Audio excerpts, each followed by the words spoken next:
बेटा इसके ऊपर हम बाद में बात करते हैं। Let's move to our next topic. This topic, also named as endangered species, this is not included in your smart syllabus. So don't attempt this topic. ये जो टॉपिक है इसके हवाले से ये है कि ये वैसे बड़ा इंपॉर्टेंट है, but this time in smart syllabus this is not included. So by by seeing the previous the past papers, आप इसमें जो है वो धोखा मत खाइएगा कि पास्ट पेपर्स में अगर ये क्वेश्चन बहुत दफा आया हुआ then it would definitely come this time. No, it does not mean that it would come this time because this is excluded from the smart syllabus. So let's move to the last chapter of our syllabus, which is biotechnology. So I expect from all of you that you already know much about biotechnology. Biotechnology is actually a compound word. इसके हवाले से कुछ चीज़ें जानने के लिए हमें जो है वो कुछ चीज़ों की हेल्प लेनी पड़ेगी. फॉर एग्जांपल, यहाँ सबसे पहले हमें वर्ड का जो है वो वर्ड की ट्रांसलेशन कर लेते हैं. बायो और टेक्नोलॉजी, ये दो वर्ड्स हैं. बायो जो है, you already know very well that bio means life, right? Anything related to life will be including the word bio.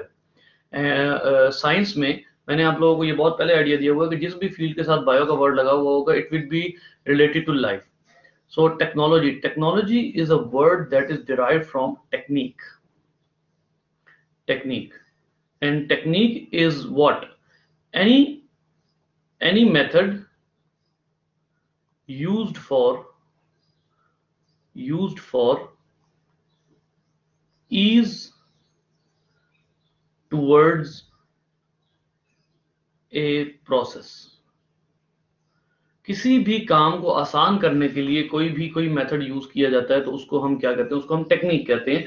So this actually biotechnology is defined as the use of living objects, use of life नहीं बल्कि use of living objects for the ease of mankind. अब इसमें कुछ भी हो सकता है, anything. हम किसी भी लिहाज से जो है वो मैनकाइंड की आसानी के लिए कोई भी पर्पस सर्व करने के लिए जब हम ये काम करते हैं, लिविंग ऑब्जेक्ट्स को यूज करते हैं, then it is called as biotechnology, right? So biotechnology जो है एक बहुत वास्ट फील्ड है और इस हवाले से मैं आपको एक दफा पहले भी चंद एक बातें बता चुका हूँ. It is a very vast field और इसको हम कहते हैं कि it is a field of it is an integral field. Integral field का क्या मतलब होता है? Integral field is any field that includes many disciplines. अब यहां पर आपको बहुत अच्छे तरीके से पता है कि इसमें हम केमिस्ट्री भी यूज करते हैं, फिजिक्स भी यूज करते हैं, मैथमेटिक्स भी यूज करते हैं.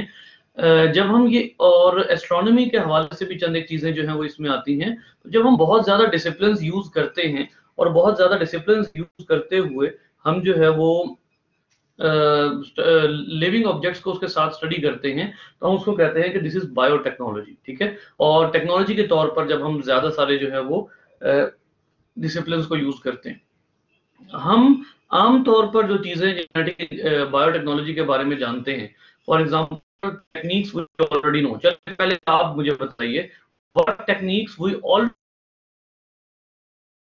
No of biotechnology. जी बेटा.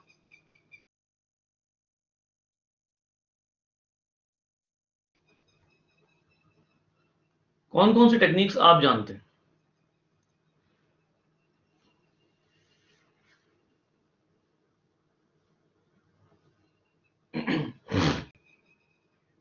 Any answer?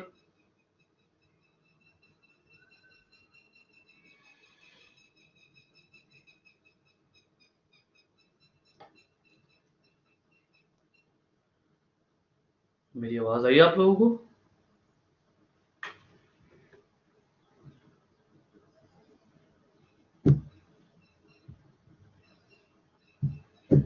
Okay, so leave it. We are just going to continue our lecture. Techniques of biotechnology में सबसे पहले इंपॉर्टेंट जो टेक्निक है वो है जेनेटिक इंजीनियरिंग, जिसको हम जो है वो बहुत तरीके से जानते हैं. जेनेटिक इंजीनियरिंग क्या फील्ड है? टेक्निक्स डिस्कस करते हैं. For example there are more techniques we already know about biotechnology. For example fermentation. अब ये हमें बहुत से हमारे स्टूडेंट्स ऐसे हैं जिनको who do not know that fermentation also lies in biotechnology. ठीक है, ये बायोटेक्नोलॉजी में ही आता है. और उसके अलावा जो है वो, क्योंकि इसमें हम डिफरेंट प्रोडक्ट्स बनाते हैं, ज्यादातर किसको यूज करते हुए, बैक्टीरिया को यूज करते हुए. तो जब हम डिफरेंट प्रोडक्ट्स बनाते हैं एक लिविंग ऑब्जेक्ट को यूज करते हुए, तो definitely it would mean that it would lie in the biotechnology. It would be discuss under the biotechnology. So उसके बाद देखते हैं इसमें मजीद कौन सी टेक्निक्स आ जाती हैं. फॉर एग्जांपल अगर मैं यहाँ जो है वो मजीद टेक्निक डिस्कस करूं, then there is a technique still prevailing at very vast level, that is nanotechnology. Nanotechnology is used to treat cancers. It's very important technology and now is used at a very vast level. Nanotechnology, various techniques to control. जैसे for example vaccination. Vaccination भी इसमें आता है. बहुत ज्यादा जो है vaccination और उसके नए से नए तरीके, न्यू, हर दफा कोई नया तरीका यूज करना वैक्सीनेशन का, वो भी इसी में जो है वो शामिल है. फिर इसी तरीके से जब आप बात करते हैं वैक्सीनेशन के अलावा, बहुत सी जो है वो हमारी फार्मेसी इंडस्ट्री जो है, pharmaceutical industry, that also includes in the biotechnology. तो आप गिनते जाएं, बहुत सी ऐसी चीजें हैं which lie in the field of biotechnology, but we do not know about those fields. So इसमें जो हमारा मेन पर्पस है जी, one cell protein, single cell protein. बहुत अच्छी आपने जो है वो मिसाल दी है. इसको मैं यहाँ जरूर लिखूंगा क्योंकि ये बहुत वास्ट लेवल पे आजकल यूज हो रही है, सिंगल सेल प्रोटीन. और सिंगल सेल प्रोटीन जो है, it is used to reduce the lack of protein worldwide level. तो ये जो है वो इस लिहाज से यूज हो रही है. अब यहाँ पर हमारा जो चैप्टर है, ये तो मैंने थोड़ा सा इंट्रोडक्शन देना था बायोटेक्नोलॉजी के हवाले से. So we had this introduction, but इस चैप्टर के हवाले से सबसे ज्यादा इंपॉर्टेंट चीज जो हमने बेटा पढ़नी है, that is actually genetic engineering. जो हमने which we are going to study in the beginning of this chapter is genetic engineering. और जो genetic engineering है, what is this field? This field is I personally call it playing with the genes. It is like playing with the genes. अब ये playing with the genes क्या है? Playing with the genes का मतलब ये है कि you can delete, you can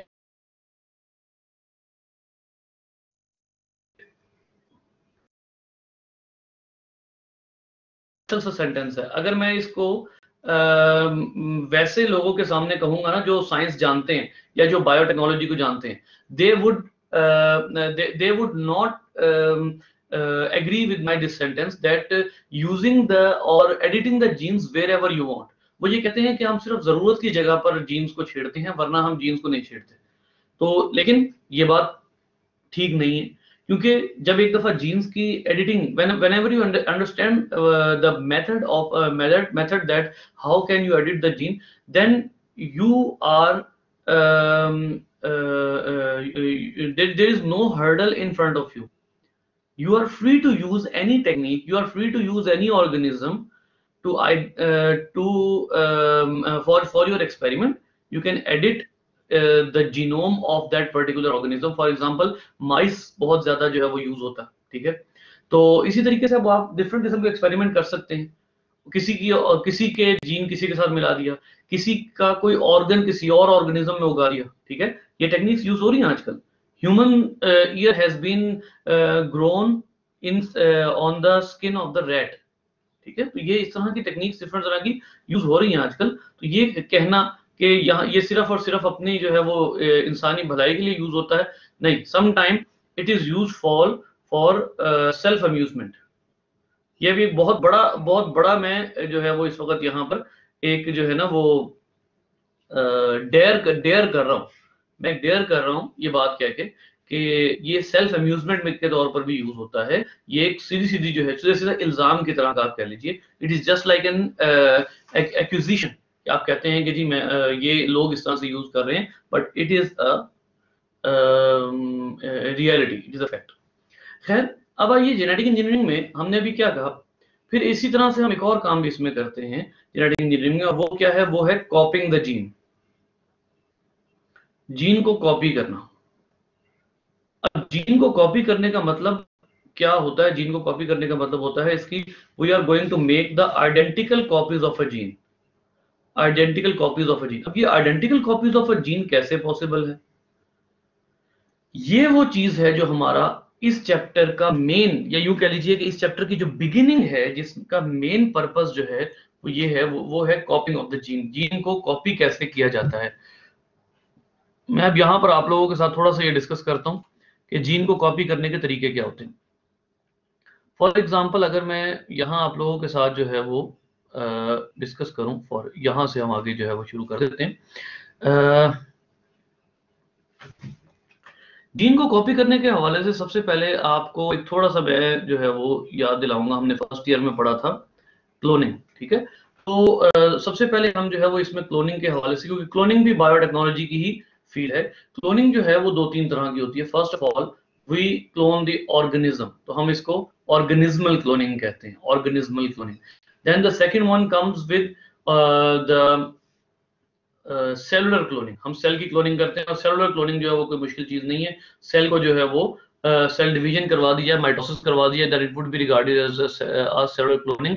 and then there comes a genetic cloning, हम जीन की क्लोनिंग करते हैं। जीन को जो है वो नंबर ऑफ जीन्स जो हैं वो बढ़ाते हैं, ठीक है। जेनेटिक क्लोनिंग का मतलब है increasing the number of genes, increasing the number of genes, number of genes जो हैं वो बढ़ा दिए जाएं। अब नंबर ऑफ जीन्स बढ़ाने के लिए जो टेक्निक्स है ना, वो हमने बेसिकली देखनी है कि what techniques we can use. क्योंकि आपने एक टेक्निक पढ़ी थी फर्स्ट ईयर, और इवन सेकंड ईयर में भी आपने पढ़ी थी कि क्लोन कैसे किया जाता है, जिसमें मैंने आपको बेसिकली बताया था कि क्लोनिंग के लिए you need the egg of an organism which is donor of egg, and then you will be needing a cell of desired organism. जिस ऑर्गेनिज्म को आपने क्लोन करना है, जिस ऑर्गेनिज्म की आपने कॉपी बनानी है, उसका आपको सेल चाहिए, यानी उसका आपको न्यूक्लियस चाहिए। And the organism which is going to donate the egg will be known as the donor. तो ये दो ऑर्गेनिज्म आपको चाहिए जिसके जरिए क्लोनिंग है। और जो ऑर्गेनिज्मल क्लोनिंग होती है, ये खासी डिफिकल्ट चीज है, इसमें बहुत गलतियां भी हो जाती हैं। सो उसके बाद जो जेनेटिक क्लोनिंग है, उसकी कौन कौन सी टेक्निक्स है, फॉर एग्जांपल इसकी टेक्निक्स के हवाले से अब मैं यहाँ पर जो है वो थोड़ी सी गुफ्तगू करूंगा। We are going to discuss two main techniques for genetic cloning. हमारा जो है वो अब पर्पस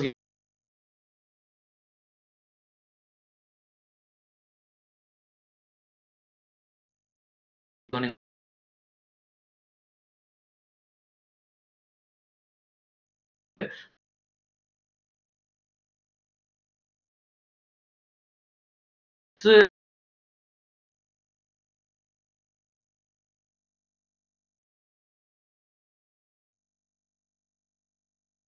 किस्म की जो है वो फील्ड है रिकम्बिनेंट डीएनए टेक्नोलॉजी। अच्छा, उसके बाद जो रिकम्बिनेंट डीएनए टेक्नोलॉजी है, के अलावा आवाज कट रही है? ओके, एक मिनट, एक मिनट रुकिएगा बेटा।